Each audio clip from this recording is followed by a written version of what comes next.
Nzambe merci pour l'occasion à pesi biso le souya okutana pourquoi lelo azan Nzambe malamu pour la biso a pesi biso temps a pesi biso makas a pesi biso volonté là ndenge Bible lobi c'est lui qui crée en nous le vouloir et le faire toye awa non pas pour tozaki na posa kaka ya koya mais parce qu'a disposer ki biso ya koya tinesiko embouteillage balobi na tronçon iza makasi mais Nzamba permettre que bato pe ba wuti koto ba komi katinesika oyo. Donc, topesi merci. Topesi merci. Na baboko limpate. Ya etonga oyo. Nandenge bazo pesa biso occasion ya ko apprendre. Na pesi merci na collaboratrice nanga Maman Sifa qui a élaboré le programme. Ya moi oyo. Merci pe na biso nyon surtout toye katina esika oyo animé par la soif d'écouter la parole de Dieu. Amen. Hein? Toza toujours na thème na biso ya année. Avec Dieu, nous ferons des exploits et il écrasera nos ennemis. Eza na Psaume 60, verset 14. Naibite me dit ce que micro ko ozala, o peselinga Maman Sifa po a osala biso lecture. Lelo na pokwa lelo to zali na posa ya ko exploiter la partie B, il y a référence na biso ezali thème de l'année. La première partie, nous avons dit, avec Dieu, nous ferons des exploits, virgule, il écrasera nos ennemis. Et le quoi toujours kende vers la fin, un thème nabiso, on a pensé qu'avec l'aide de Dieu, il écrasera nos ennemis. Et surtout que les journée nabiso, il y a prière. Amen. Hein?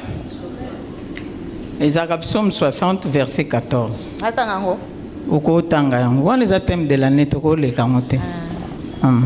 La version ya Louis Second Isakana na 13. 14 P4. Bâtir entre parenthèses. Avec Dieu nous ferons des exploits, il écrasera nos ennemis. Amen. Hein? Amen. Avec Dieu nous ferons des exploits et il écrasera nos ennemis. Tolinga ki koyeba to définir terme nabiso o ezana kata sujet nabiso il écrasera nos ennemis. Écraser ba yebisi biso ezali ko anéantir, ezali ko réduire à rien. Écraser balobi c'est montrer plus fort ou plus habile, prendre un avantage ou prendre le dessus sur quelqu'un. Tozolanda, so balobi écraser, c'est-à-dire réduire quelque chose à rien. Ou bien prendre l'avantage sur quelqu'un ou sur quelque chose. Amen. Hein? Balobi pe ezali ko aplatir, ko briser quelque chose par un grand poids. C'est-à-dire neti otombole loko kilo neti tolo ba moelon par exemple o ko isi amoli kolo ya œuf liaki tolo bake liaki wana ezani ni écraser moelon et écraser l'œuf. Amen. Hein? Donc kozwa eloko ezana kilo makasi ko kitisa ngoli kolo ya o eza fragile ezali pe ko écraser et surtout si ça s'est fait par un coup violent. Amen. Hein? Netina hauteur aboiso na zui moelon na bambi na se na lia kizana se tolobi ke lia kiwana ezali écrasé. Amen. Concept ya mibale tonga tolobi ezali ennemi. Ennemi, le dictionnaire nous dit que ezali concept moko antagoniste, c'est-à-dire il y a na koloba opposition nde to koloba ce balobi au fait il y a contraste hein na tant balobi ennemi tout le monde a un concept moko antagoniste balobi ekozala un conflit avec en conflit concept antagoniste en conflit avec un autre balobi lisusu ennemi ezali tout par rapport à contexte biblique, tout personnage ou toute force présentant un obstacle ou une menace, quelle que soit sa forme. Hein? quand on dit la nuit et le jour, hein, la nuit et le jour, le bien ou le mal, hein, c'est-à-dire il y a opposition, tant qu'on a l'antagonisme, mais tout comprendre dans un sens, c'est-à-dire les autres qui n'ont pas force, ils allaient opposer. Amen. Hein? O lo bailo kwana eza mutu wana aza ennemi na yo soki na en simple to ba na lingala soki neti bozo yo kanate batu mi bale so bazo yo kanate baza na contradiction hein soki kei plus loin hein comme la contradiction simple te to koza na divergence to la divergence d'opinion ko kozala c'est-à-dire maman Sifa lobi ke moi je peux dire que la boue. Mais si faisait ennemi n'engaité. Et ça, tout dans la divergence, il y a un point de vue. Amen. Hein? Mais ce qui est comme un niveau que cette opposition, cette contradiction, et inclure menace na kati nango, et comme il sous contradiction te. Ça dit de s'opposer à maman Sif après dans le but de quoi te s'opposer à l'olaxaï. Tu comprends, maman? Wana na olaxaye wana eza sous divergence d'opinion te mais to komi na et comme menace comme na kati to komi lokwa banguna. Amen. Donc deux forces eza en opposition. Donc ndenge biso to lobito olobela awa to ningito retenir lokola ndenge Bible lobi que il écrasera nos ennemis, c'est-à-dire Nzambe a ko rendre à quoi anéantir, à quoi réduire à rien toute opposition ou se lever contre Bisso, soit comme obstacle, soit et qu'on menacer Boula mon abisso. Amen. Hein? Amen les mamans. Donc Dieu a quoi écraser, c'est-à-dire à quoi réduire à rien, et là qu'on y a surtout écouter les mélabisso. Et là qu'on y a surtout constituer danger pour Nabiso. Et là qu'on y a surtout constituer menace pour Nabiso. Et ça la eloko, et ça la force, et ça la mutu. On y a surtout à s'opposer Nabiso, peut constituer obstacle ou menace. Nzamba lobi à écraser, à réduire à rien. Amen. Hein? Alors bien à réduire à rien. Pour la kolobela kotia Nzambe na position où ezali ke a écraser ba ennemi na biso ou bien à réduire à rien ba problème où se lever liboso na biso lokola ba montagne tokotanga 2 Corinthiens 5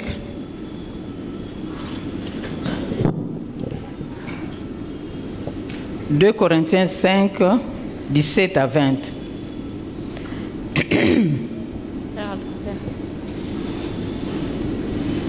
2 Corinthiens 5, 17 à 20. 17 à 20. Natangi na kombo na Yesu. Si quelqu'un est en Christ, il est une nouvelle créature. Les choses anciennes sont passées. Voici, toutes choses sont devenues nouvelles. Et tout cela vient de Dieu qui nous a réconciliés avec lui par Christ et qui nous a donné le ministère de la réconciliation. Car Dieu était en Christ, réconciliant le monde avec lui-même, en n'imputant point aux hommes leur offense. Et il a mis en nous la parole de la réconciliation. Nous faisons donc les fonctions d'ambassadeurs pour Christ, comme si Dieu exhortait par nous. Nous vous en supplions au nom de Christ. Soyez réconciliés avec Dieu. Amen. Amen, les mamans. Dans le texte oyo, tozomona que Nzambe oyo azui a topesi tolbanini oto beleli pour que a écraser banguna na biso, il faut d'abord kozala na ngambu moko na ye, c'est-à-dire être réconcilié d'abord avec Dieu. Parce que la Bible est renseignée biso, on surtout à réconcilier na Nzambe te azali ennemi de Dieu. Amen. Hein? Amen les mamans. Donc quand on n'est pas réconcilié avec Dieu, on est ennemi de Dieu. La Bible nous renseigne dans le livre et Jean que tous dans le livre à Romains que tous ont péché et sont privés de la gloire de Dieu. Nous ne sommes pas amis de Dieu, mais nous sommes ennemis de Dieu. Donc, pour que Nzambe abanda ko écraser ba problème na biso, ko écraser banguna na biso, il faut d'abord que nous réconcilier avec lui, parce que ceux qui nous réconcilier na ye, azali sous monguna, azali sous ennemi na biso te, mais a commis ami na biso, c'est-à-dire nous faisons un même camp. C'est pour cela, dans la Bible, on nous dira que celui qui est en nous est plus fort que celui qui est dans l'autre camp. Amen, hein? Que celui qui est dans le monde. C'est-à-dire, Christ, il faut nous d'abord ici, quand nous avons tous se réconcilier, tous en bon terme, tous en harmonie. C'est alors que, oyaza monguna nangai, akokoma be monguna yanani, yanzambi. Tout le monde a un mingi pe na mukili boto baka dans la pratique. Il y a certaines mamans, c'est pas à encourager, mais il y a certaines personnes parmi nous, ceux qui, par exemple, ngai na maman mizeli, tozo yo kanate, d'office, batunyo soto yo, basolo la na maman mizeli, bakomi ba faute pour ngai. Ça c'est fait, non? C'est pas à encourager, mais c'est à peu près ça l'exemple pour nous faire comprendre comment est-ce que nous devons être plus proches de Dieu. C'est pas encourager. C'est pas que ennemi a muninga comme ennemi na yo, non. C'est pas encourager, mais c'est juste l'exemple dans le sens que quand nous sommes avec Dieu, nous sommes en ngambo na biso. Oh nion surtout à côté de la biso, à tel melipe nzambe. Amen, hein? Amen. Donc, si on a Nzambe, abanda ko kota makamuna, abanda a écrasé ba ennemi na, a écrasé ba obstacle, o ezali boso na yo fo banda nan ko longwa ko zala munguna na Nzambe, o koma d'abord réconcilier avec Dieu, et quand tu te réconcilies avec Dieu, bozana yengambo moko, o ye ko telemela yo etelemeli pe Nzambe. O ye ko bundisa yo e bundisi pe Nzambe. O ye ko luke ko sala yo mabe, ezali ko le projeter pe ko sala mabe pa ya Nzambe. Or la Bible nous dit nani ya ko telemela Nzambe, nani ya ko bundisa ye pe alonga ye. Azate. Donc, tous se réconcilier dans Nzambe, tous aller en harmonie dans Nzambe, c'est alors que Oyo et côté le melabiso Nzambe peut à côté le melayango.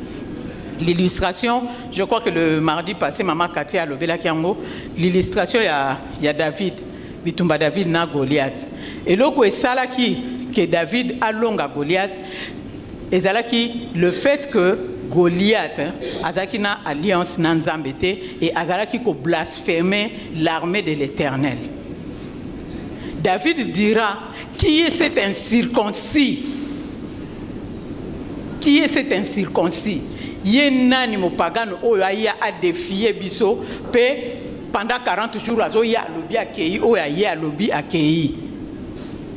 Tous ceux qui étaient là na évité ceux qui na panique, il y a des filles ou bien tant makambo comme la rabiso ndenge lor mbonga yemba certaines fois dans des difficultés to bungisaka emoniseli. Pour comprendre que nous sommes les enfants de l'alliance, nous sommes l'armée de l'Éternel et nous sommes en alliance. Nous avons ngambo na biso et cet incirconcis ne peut pas venir nous défier pendant tout ce temps ayaka alobi akei. David a puisé sa force dans l'alliance au Yazaraki Nangola Nzambe. Donc quand nous parlons de la réconciliation avec Dieu, en d'autres termes, nous voulons dire que nous devons faire l'alliance avec Dieu. Amen, hein?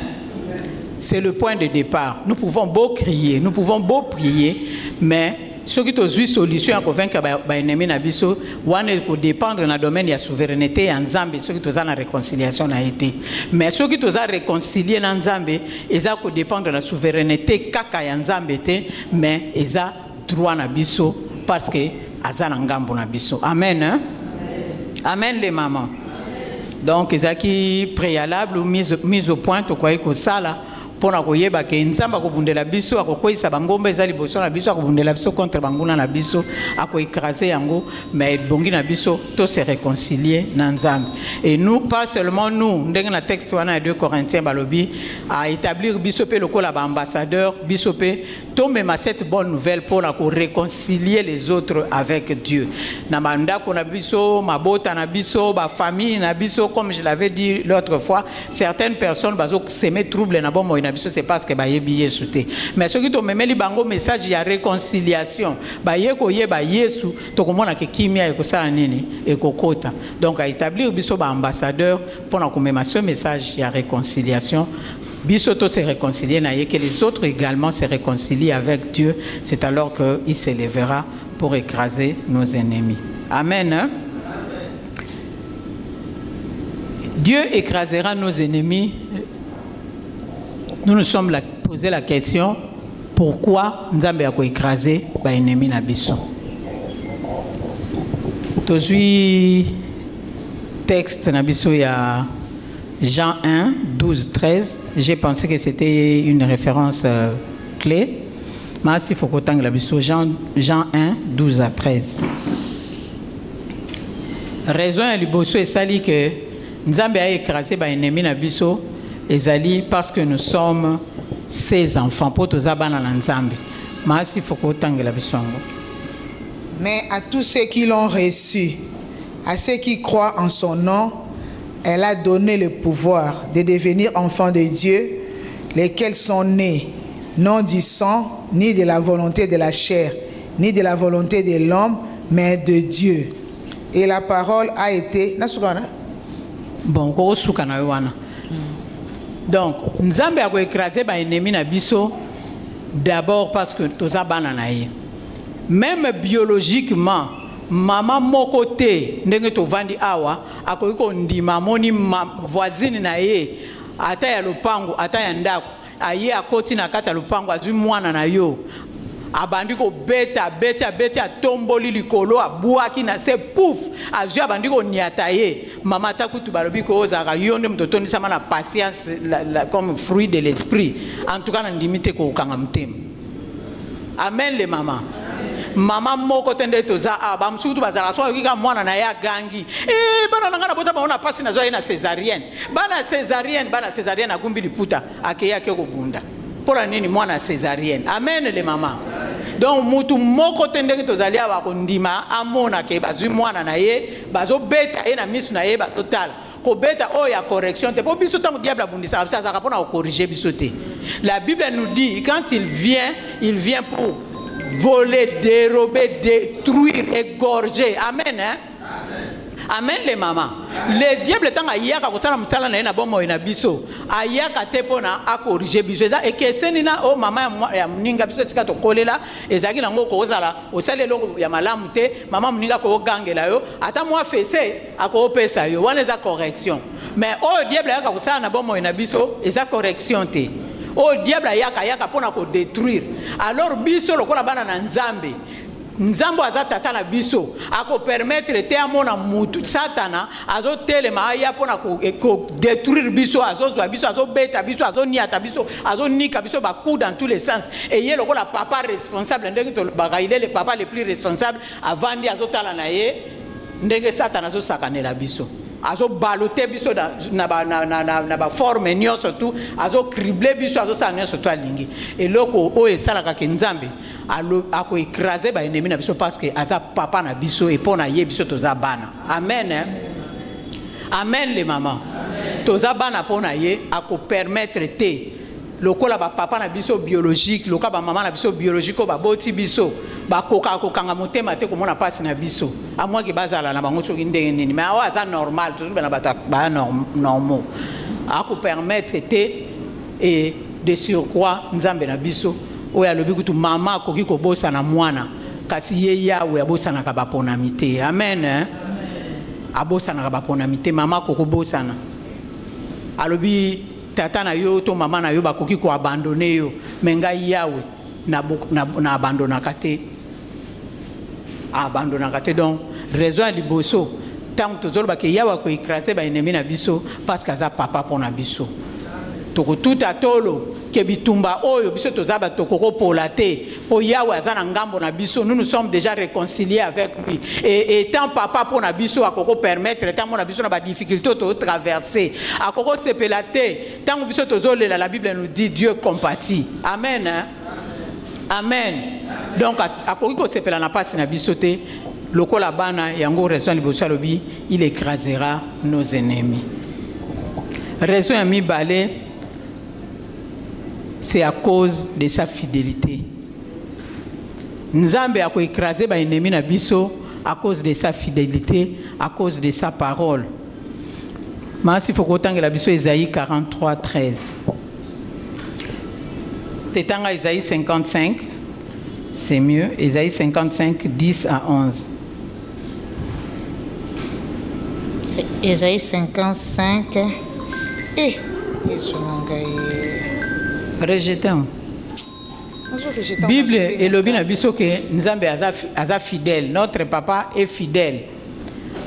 Et à cause de la fidélité naie aloba que j'agirai qui s'y opposera. Amen. Wana Esaïe 43, 13. Alobi j'agirai qui s'y opposera.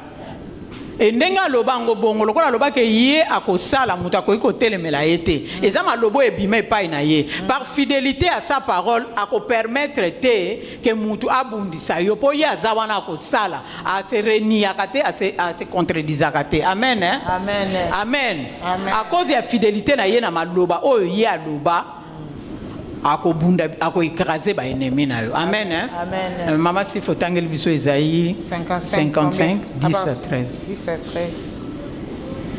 Totangi na kombo na Yesu, comme la pluie et la neige descendent des cieux et n'y retournent pas sans avoir arrosé, fécondé la terre et fait germer les plantes sans avoir donné de la sémence au semeur et du pain à celui qui mange.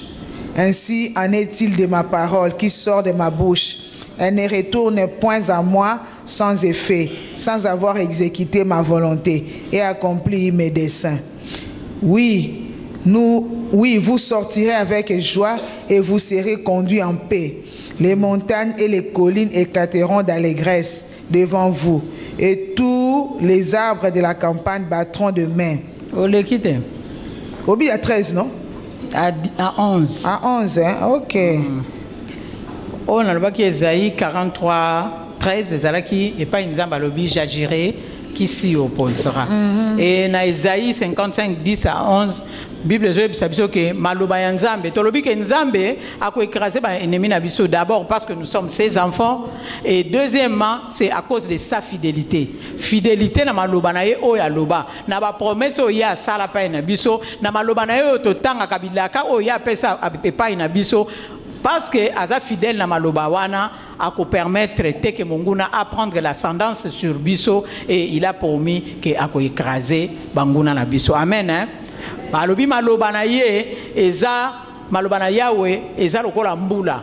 Mbula soki beti conséquence ya mbula na mabele ezali et fertiliser yango ba plante est germée et puis si semence c'est pas ya semeur et puis si lipa et pas ya mutoyo azaki na posa lipa ndenge moko na maloba na Nzambe soki ebimi ezonga ke pa na yete ça y accomplir ba effet oyo yango ba effet attendu. Amen hein? Amen. Donc ce soir nous voulons nous rappeler que malobo Nzambe aloba pa na biso quel que soit le vent ou ezo souffler fort. Quel que soit au miso na biso ezomona ke bitumba na biso ekomi makasi, quel que soit ba caractéristique ya siko ebakisami likolo ya problème na biso ezomonisa biso le désespoir complet o ezomonisa biso que en tout cas situation ekosimba lisusu ekomi irréversible ou irréparable. Nous devons savoir que oyo asala elaka alobi maloba na ye kozonga te pa na ye soki esali musalo yango ebimelaki te. Soki alobaki na yo ke okobota maloba wane kozonga epai na yete soki yo oboti te. Soki alobaki na yo ke okosala maloba wane kozonga epai na yete soki yo osali te. Soki alobaki ke yo ndengo za wana okozala oyo okomema libota na yo kati na Kristu ata bamelidiamba babakisami soki nanu libota na yo bayebi Yesu te maloba wane kozonga epai na yete soki eporte bafuite. Amen hein? Amen. Donc à cause de ce qu'il a dit, quand la situation devient compliquée, parce qu'il est derrière sa parole pour l'accomplir, avec un accomplissement nango, tant à Monique y est chaud, Aza obligé à tellement, aya na secours na biso. Amen. Hein? Amen. Amen. Amen les mamans. Amen. Donc à cause ya bilaka o ya sala epai na biso ezala na nzela ya maloba ezala na ba prophétie ezala na ba parole ya connaissance o ebima azali obligé ya kotelema asala. Pourquoi? Parce que yende mutalobaki c'est son honneur, c'est son nom qui est engagé. Amen, hein? Amen. À cause de son nom, à cause de sa fidélité ako écraser banguna na biso to bangate. Pour eza responsabilité na ye lokola tata et puis lokola muto ato sakamaloba na ye. Et nous nous sommes posé la question, comment est-ce que Nzambe a écrasé banguna na biso? Amen, hein? Amen. Tozolo bakaka tozolo batotangi yango na Bible ma Joël ngoyo Joël asambeli mingi na poster na ba photo na ya lali na mabele après kolela alali na le quoi bébé Nzamba consoler motema na.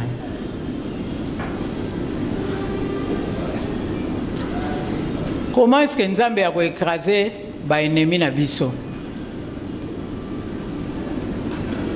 Soito tangi na Exode 14:14 Erbana Israël ba komaki devant la mer Rouge balobi bana ya les Égyptiens venaient et devant bango il y avait la mer Rouge. Bazoye bate ba osala nini ba okende wapi. Tango babo Moïse abelela ki Nzambe balobi gardez silence, je combattrai pour vous. Amen, hein? Comment il le fera? Babylone musunza menda salela ngo yeka mutaye binde salela. C'est du domaine de Dieu.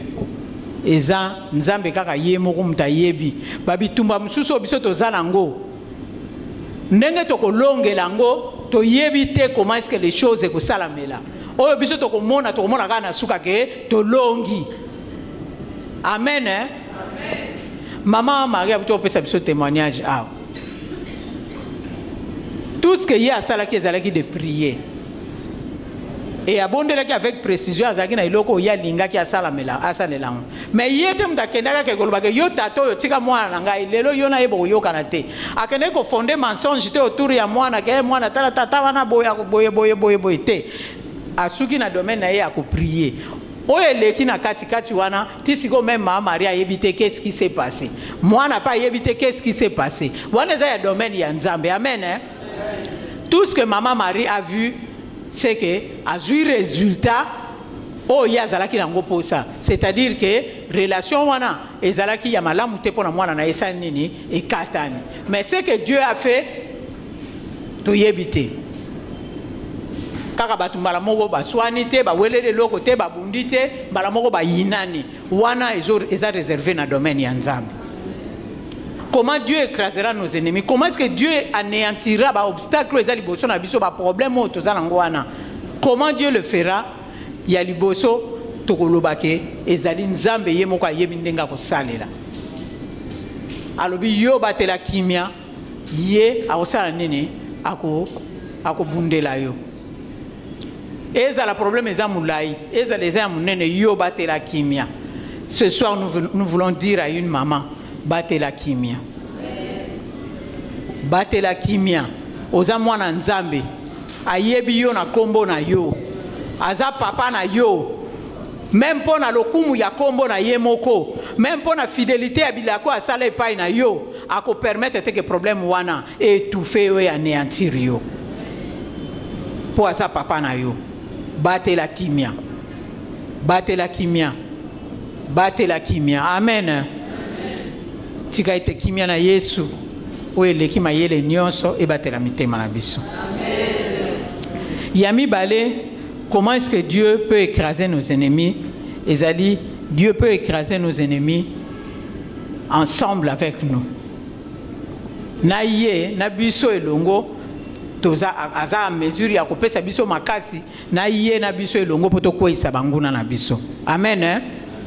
Mama si faut tangela biso 1 Samuel 7 obandi na 5 tina 13.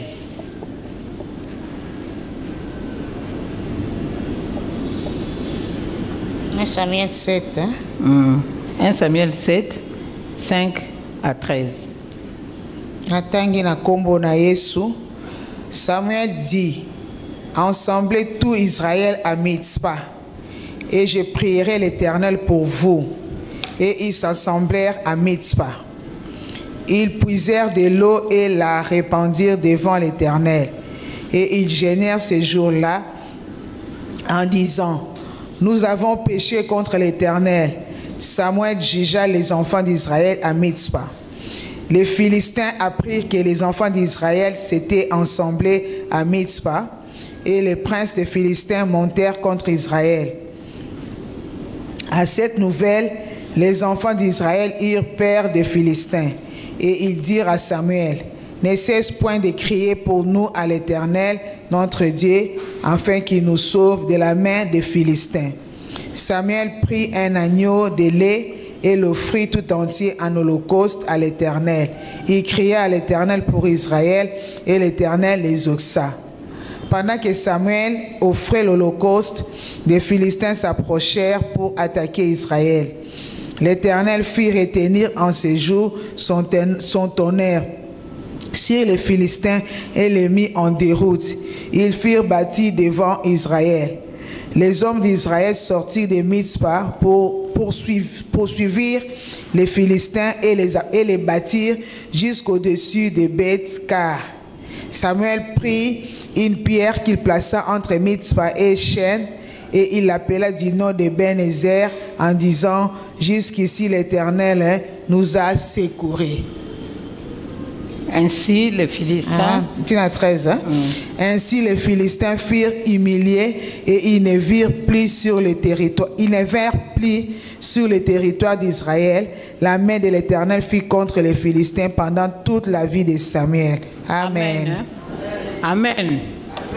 Na texte otozomona comment est-ce que bana Israël bazalaki assujetti et pas ya ba Philistins, et tant ba Philistins bayaki kobundisa bango na verset 10 na 11 bazo expliquer loko suko na lobeli awa, c'est-à-dire Nzambe a fait retentir tonnerre. Amen. C'est ça ce que Dieu avait fait. Na kana bango na bayoki lokwa kake et yamakasi na ngambo na bango kuna et débandade et salami.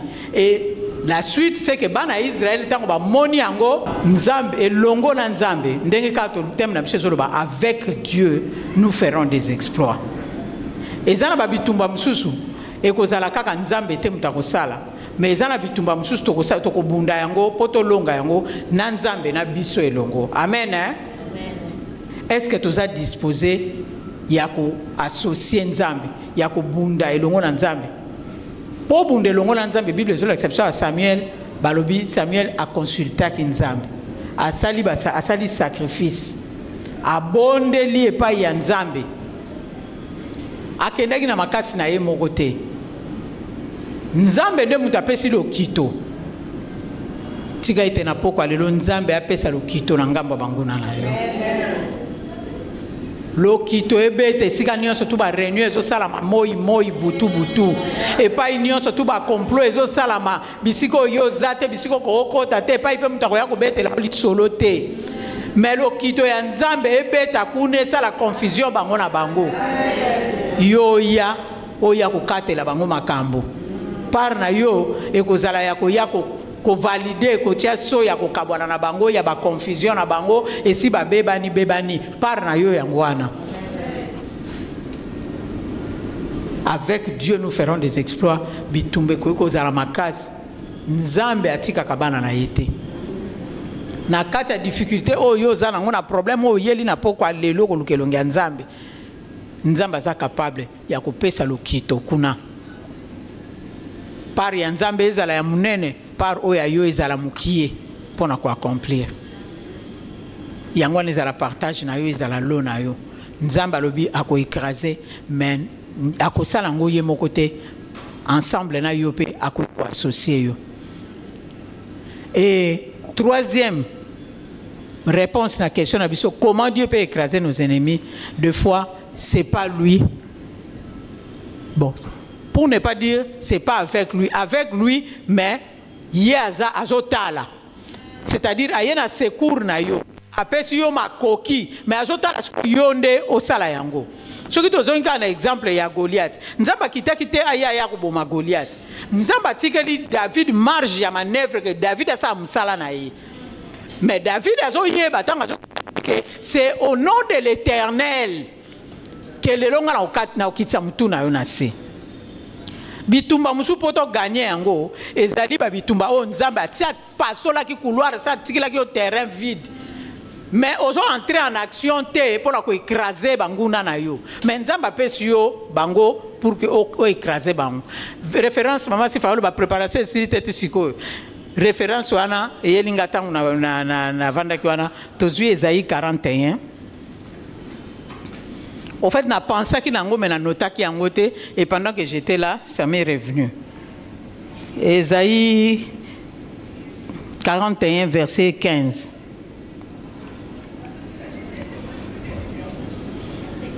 Ah.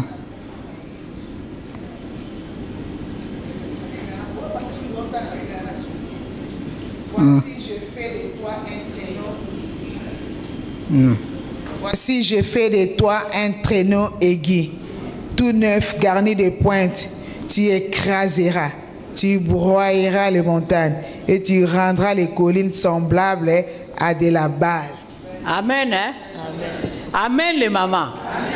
Tolandi texte wana alobi asali na biso lokwa ba traîneau aigu. Biso nde ba tutoko broyer. Masi fa bandela texte wana, bandela lecture. C'est-à-dire Nzambe a ko écraser, mais c'est nous mututoko zala na front. Biso ba toko zala na front pour ko sala musala wana. Bandela ngo. Alobi, voici je fais de toi un traîneau maman nanda texte wana. Pourtant, tu comprendre qui tu es exactement et quand tu vas passer à l'action, au salango bien. Esaïe 41, 15. Abandeli, voici je fais de toi un traîneau aigu, tout neuf, garni de pointes. Tu écraseras, tu broyeras les montagnes et tu rendras les collines semblables à de la balle. Amen. Hein? Pour rendre collines semblable, ce qu'on broyer aussi, c'est-à-dire, c'est pas ça anéantir. C'est-à-dire, Nzamba asali yo lokola traîneau.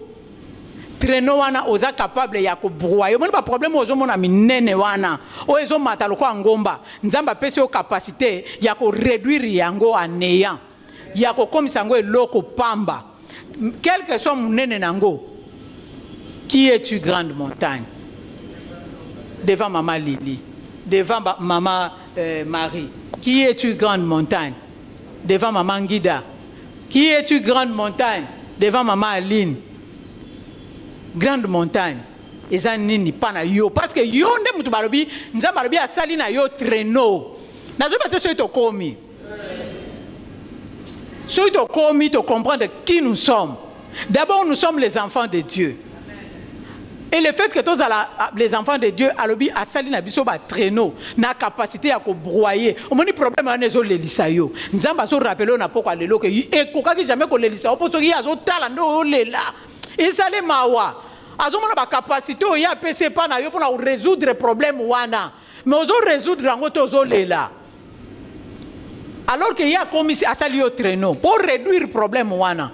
Problème en nini oh yo koko la solution te so que sengi mayele ye auteur ya source ye auteur ya sagesse pe ya intelligence eza problème en nini oh sengi mbongo Bible lobby ye mutaza na or ye pe mutaza na argent problème en sengi nini ezo senga cause na santé ya malamu Bible lobby na biso na maladie yaza Jova Rafa.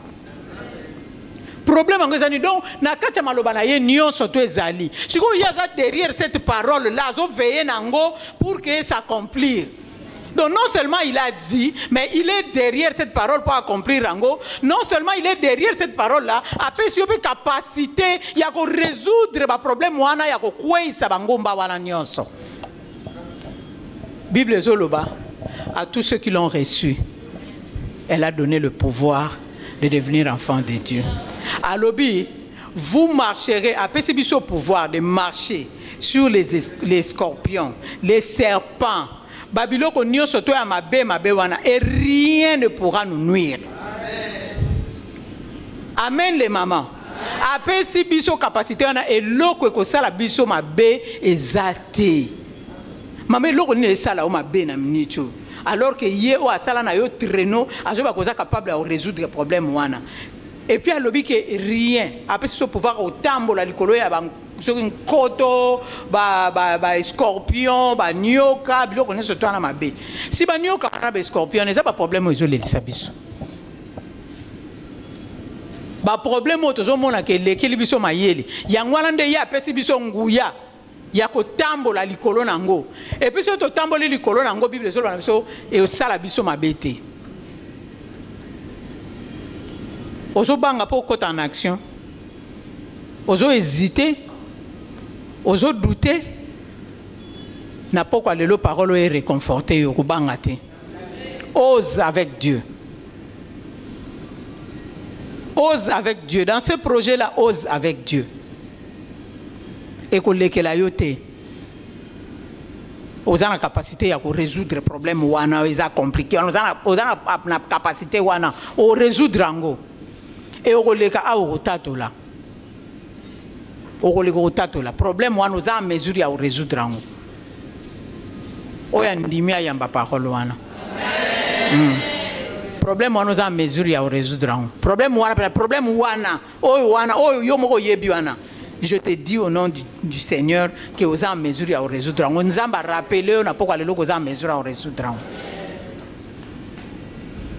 Et au releka la yote. A pesibiso possibilité ya ko écraser ba problème wana a pesibiso possibilité ya ko réduire ango à rien a katina biso ndenge balobi ndenga saleli machine wana modèle a saleli machine wana au fait a pesi ango ba fonction oyo ko sala que problème ezala résolu ndenge moko pena yo en toi attirer ba fonction, ba capacité, ba compétence, oyo ko permettre yo o résoudre problème wano etelemi lo kwa ngomba liboso nao. Et ça les a problème ya bana soko bondeli o vandi même so ya problème ya za na indiscipline ya ndeni so to koti pa to lukelo nganzambe to komona en nous ndenge Bible lobi il a enfoui en nous des richesses incommensurables. Okomona oyo ya ezakati na yo nzambe atia kati na opona résoudre chacun des problèmes où ils se présenter ezali ezangité tous en capacité wana avec Dieu nous ferons des exploits. Il écrasera nos ennemis. Il peut à lui seul écraser nos ennemis sans nous associer bisoto contempler victoire na texte oyo mama sifa utai kotanga wana. Il y a 1 Samuel 7, balobi Samuel aya zu a tche mundelo. Alobi mundelo entre bango na ba Philistins, alobi Ebenezer jusqu'ici le Seigneur nous a secourus. Na pourquoi le nzamba tia mundelo entre yo na bango na. A confirmé au mona ke ya solo. Maman, o tozali ezangolo. Towele la mingi o tozangi, mais o tozanango to yeba kangote. Ce que vandi o talibo moinayo na pokwa lelo pour le bébé Nezer. Tie siko nazali ezanzambe ezamutute. Tie siko ngana zali o mitali yo moko penza lobi jusqu'ici le Seigneur m'a secouru. On a zali eza produit ya bolingo nzambe. On a zali eza produit ya grâce ya nzambe. Nzambe tanga so sale la biso bolam, azo longi sa biso. Toye barake. Nous devons reconnaître, nous lui devons la reconnaissance, la gratitude pour na oyazo sala. Na problème opposant nango, tangu nzamba ko longi sa yo. Lokumu eza ya mutu mususte. Ndenga zo chanzelo nzela mundelo pona ko kabola yo na banguna na yo. Nzamba Samuel atien mundelo pona ko kabwa na bango na banguna na mutu na ngamu na ye. Ndenge nzamba zo kabola biso na banguna na biso wana. bakotikala kaka na ngambo wana ndenge nzambe atikeli bango. Balobi pendant règne ya Samuel, ni tete désobéissance ya bango moko après liwa ya Samuel, babi ba vivaki na kimia durant toute la vie ya Samuel. Nzambe aza capable ya kopesa yo kimia pendant longtemps. Aza capable ya kopesa yo kimia, so kapesa ki Samuel jusqu'à la fin de sa vie kimia akende ko pema na kimia. D'ailleurs kutu mkolo Saül akenda ko bimisa ya zolo barba, tu es venu troubler mon repos. Po akenda ka na kimia. Nzambe aza capable ke mutu na yo ekita na repos na kimia. Aza capable ko accorder biso repos. Face à bas problème, face à bas bitumba, il est capable d'écraser nos ennemis. P.A.P. Sabiso Kim. Amen. Maman Micheline nous tombe le veau.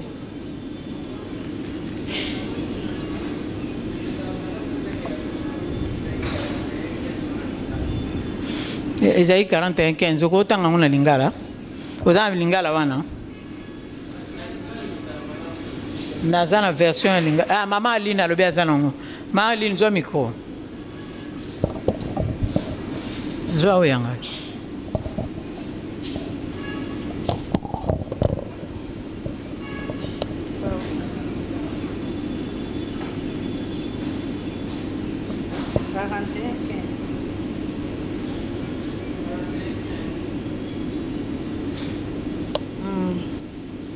Natangi na kombo na Yesu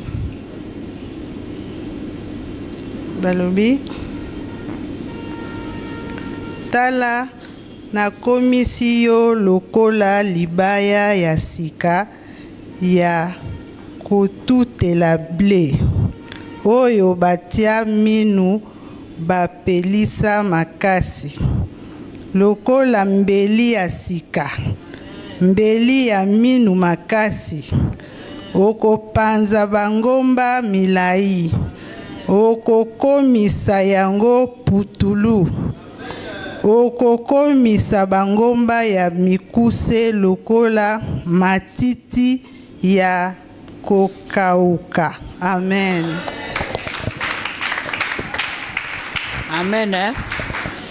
Version lingala en tout cas, et puis si tu explication tant que le traîneau, ils ont paraître un peu flou pour certains d'entre nous et surtout que tout ça peut ma capacité dans l'agriculture.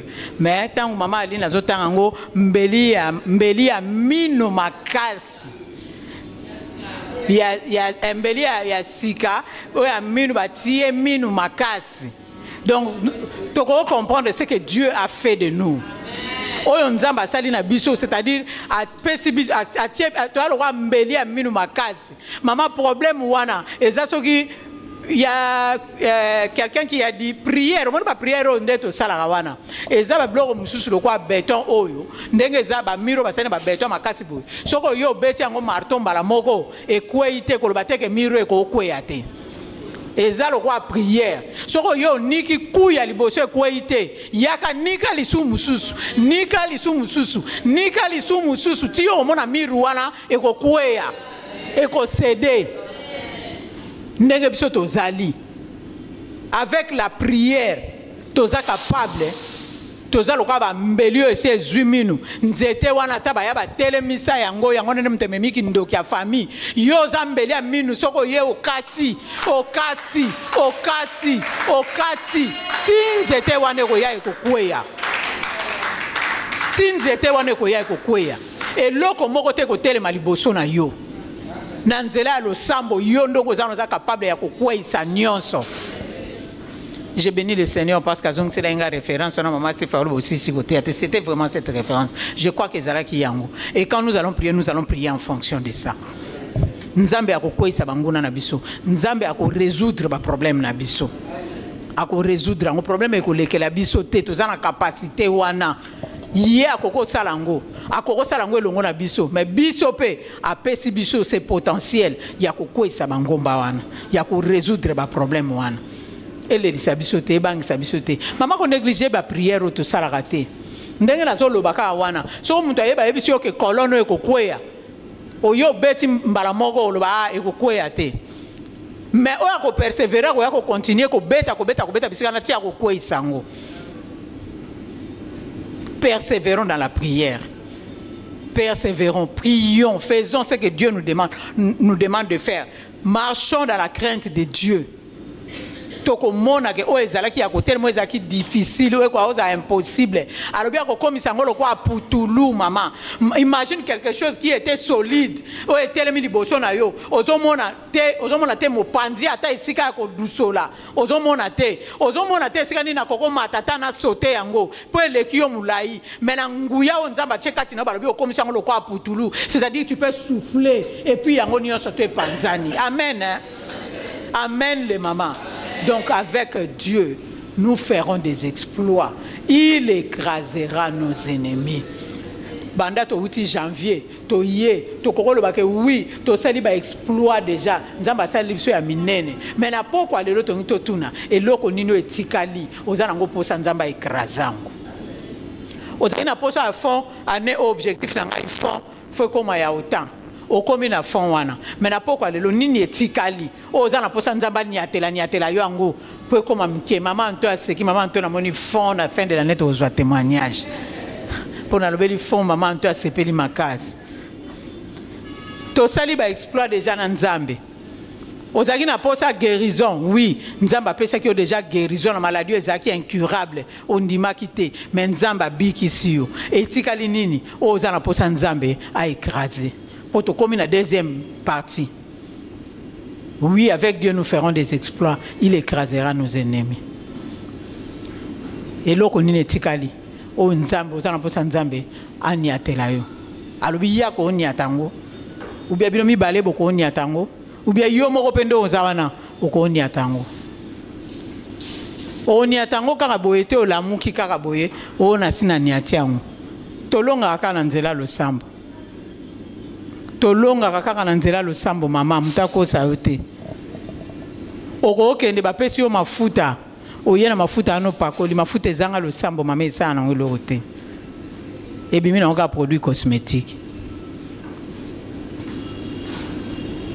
bako ko pesa yo mungu omela mais soki ezana ngona lo sambo te e osana na ngolo te lo sambo na yo osangisi na kondima la foi ndenge tolobaki na première partie awa ozana kondima na yo ndenge tozoloba boye toyaka tolendisana kapo nzela eza mulai.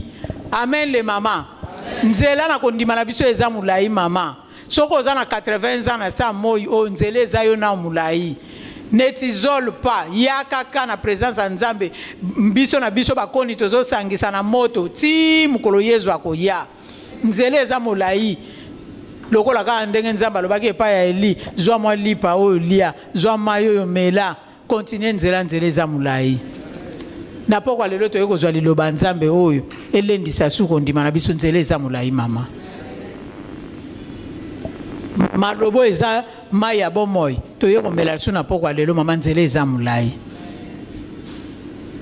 tozana na makosala na sa moi oyo elongora nzambe ba problème et distraire bisoté et éloigner bisona nzambete. Restons attachés à ce Dieu. Si nous savons ce que nous sommes, si nous savons ce que Dieu a fait de nous, le potentiel à tchekati na biso, la capacité à tchekati na biso, le problème en est quoi?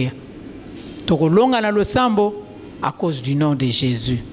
Bible lobi liboso ya kombo na Yesu mabolongo nyonso efukamaka. Tokolonga pona kombo na Yesu point mususu yangwana tokolonga pona kombo na Yesu kombo na Yesu ezali kolo ya ba kombo nyonso kombo ana nyonso totango balobi kombo nyonso c'est-à-dire tout et tout sauf rien kombo ya Yesu ezali kolo ya nyonso to wana nzambe ako écraser ba problème na biso à cause du nom de Jésus parce que tout lui est soumis, tout est soumis. Mama zwa makasi zwa makasi na sima koyoka lilobo zwa makasi nzela eza mulai komilembisa te mama komilembisa te zwa makasi telema bondela problème wana ya affaiblir yo te zwa makasi na pokwa lelo quelle que soit dimension nango quel que soit degré komi ata comme une phase ya putréfaction, c'est-à-dire ya kopola zwa makasi na pokwa lelo solution ezali ndenge mbasi falobaki na première partie rien n'est impossible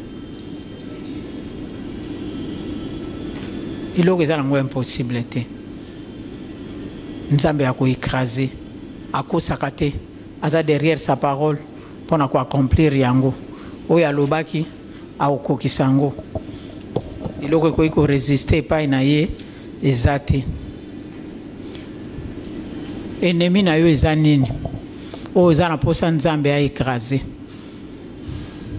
oyo ezotelemela yo oyo eza en opposition na yo eloko nini eza en opposition na yo eloko nini ezomenase yo eloko nini ezodefie yo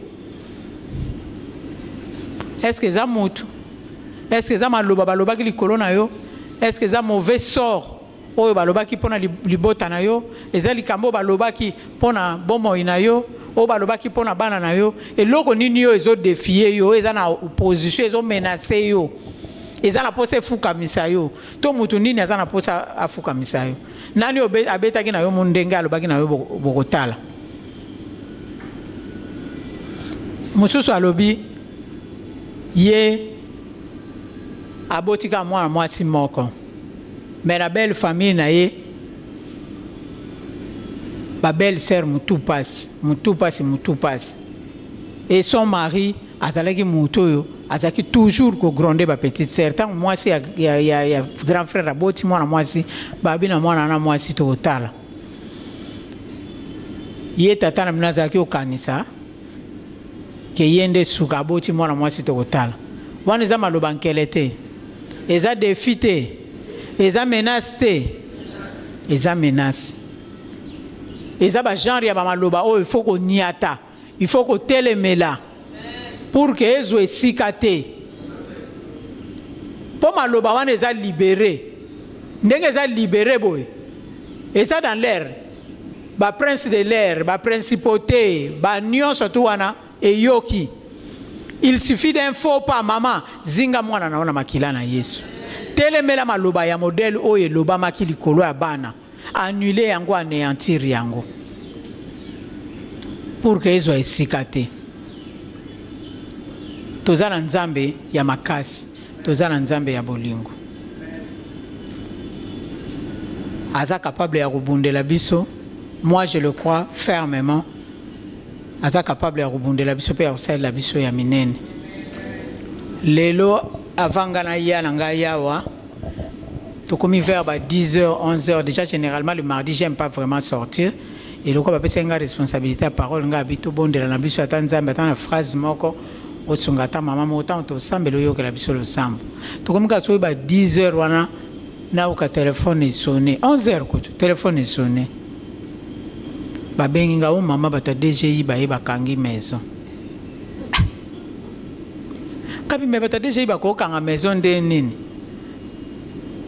bakangi maison de nini ngai naza na ba document nga naza na numéro impôt na ngai naza pe en ordre cette année sina futaki ba frère na bambo na ya DGI bakangi maison de nini o balobi yaka na mikanda ngabi me copie ya mikanda eza wana na nani okutu balingai ko yoka tata na zo bala lakisa copie bazui ba maison bakangi nazaki na ndako na yoki pa motema emati o babi yaka na mikanda ngalobi oyo toza 11h na ba embouteillage nzela na matape moto te na kende na ke kokoma ti na bureau na bango soki ya cité verte na samba na lakisa ba papier na zuna no mal na nga na chaka ba document na bimisi na ezunga na wana tiko to ke da 13h beti to ke 13h linge beti ko mi 12h na bandiko luka papier na bandiko luka papier bana ba mama kende kaka yo mo kuno ke régler ba kangi maison ba camion se ye tiki biloko evandi libanda moye kota na kate zate ma kati na bando de kaka mo biloko libanda maison ba sele tu na ke église kuna na ke kuna na sambele na sisi kote ata na ozonga ata na okende na bureau DG basani bakangi biloko wana tsuna otsuka na ngape ezaka pe biloko amkite biloko ebele e mati singa na komi kanda penze mati na retrouver document ngo na kangi ngo photo na zuna tindeli mwana ngai bisenga bi zwa document kende koyebisa bango ke batala kana téléphone na yo document yango wana so bazana posa copie eza na kati ya maison na bengi ye moto apesa ye numéro. Donc en fait c'est bazaba biloko na bango bazaka asali bongo ba na bana posa ke opesa bango eloko. Or moi je suis en ordre. Na bengi na bisenga bi papa maison no kangi eza na mikanda na nyonso. Abi mama ozo benga ngo zo bateke na musala. Na bisenga bi papa mais ozo ibake ozana musala parmi misala na yo ya journal elo ezalaki ko kanga maison nanga. Donc ceux qui okangi maison nanga na compte musala ibaka que tu m'auras sur ton dos na compte ya musala na journal elo musala na yo ezangai. Po yo ye okangi ndako na ngai. Donc musala na yo lelo ezangai. O bakende na bureau na kati ese na rappeler ngabi o so fongoli o mama nazana musala ngabi kasi musala no ezangai lelo. Oh maman soko obenga lisusu na oyamba te. Tellement que j'étais énervé. Bref, na respirer ma kasi na vandi calme. Tant on a vandi calme, c'est ce message mon te remonta ngai motem. J'ai entendu à moi, n'est-ce pas que tu vas dire aux mamans que ils ont bitumba nyo surtout ils ont bitumba obundate. Bitumba muso ils ont nzambe mutako obundang. Quand on pense à matin na mutema baramo na yebisi papa je m'apprête pour partir abina yebisa que banara kala bonga bana yo okende na ngabi j'ai compris que nzamba laki na posa apesa ngai exemple pour dire que bitumba nyonso to eza bitumba ya obundate lokola yebisa bitumba nyonso to eza ya obundate na sina tindeli bango na telefone soki ba kozwa soki ba kofungule soki ba kosala nini mais o ngana yebi lokola lobi ke bitumba eza ya ngai te eza ye do ba kofungula ngo biloko pe kola libanda te ka lelo nde esala mabon na bongami na ngana ye na ngai tant na komiawa na okaka babenga o mama chef na ngai bisi ba mo ba fungula ngo amen les mamas.